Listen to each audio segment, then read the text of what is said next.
एक ग्वाला रोज गायों को चराने गाय से बाहर जंगल में जाता था।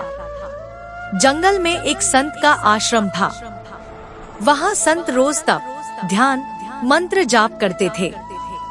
ग्वाला रोज संत को देखता तो उसे समझ नहीं आता था कि संत ये सब क्यों करते हैं।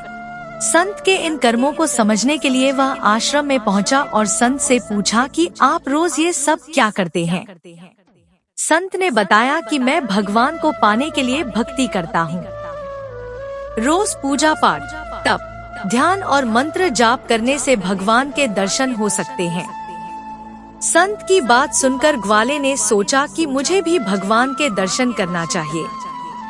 ये सोचकर ग्वाला आश्रम से निकलकर एक सुनसान जगह पर पेड़ के नीचे एक पैर पर खड़े होकर तप करने लगा।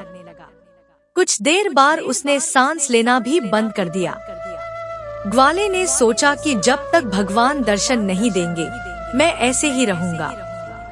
छोटे से भक्त की इतनी कठिन तपस्या से भगवान बहुत जल्दी प्रसन्न हो गए।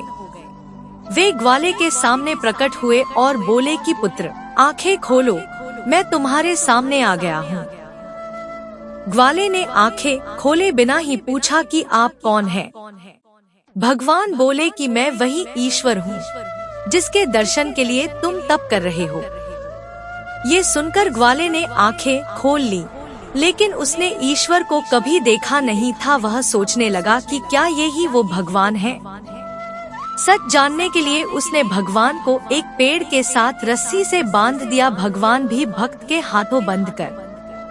ग्वाला तुरंत दौड़कर उस संत के आश्रम में पहुंच गया और पूरी बात बता दी। संत ये सब सुनकर हैरान थे। वे भी तुरंत ही ग्वाले के साथ उस जगह पर पहुंच गए। संत उस पेड़ के पास पहुँचे तो वहाँ कोई दिखाई नहीं दिया। भगवान सिर्फ ग्वाले को दिखाई दे रहे थे। संत ने बताया कि मुझे तो यहाँ कोई दिखाई नहीं दे रहा है। तो ग्वाले ने भगवान से इसकी वजह पूछी। भगवान ने कहा कि मैं उन्हीं इंसानों को दर्शन देता हूँ जो निस्वार्थ भाव से मेरी भक्ति करते हैं। जिन लोगों के मन में कपट, स्वार्थ, लालच होता है उन्हें मैं दिखाई नहीं देता। सीख, जो लोग भगवान की भक्ति निजी स्वार्थ की वजह से करते हैं उन्हें भगवान की कृपा नहीं मिल पाती है।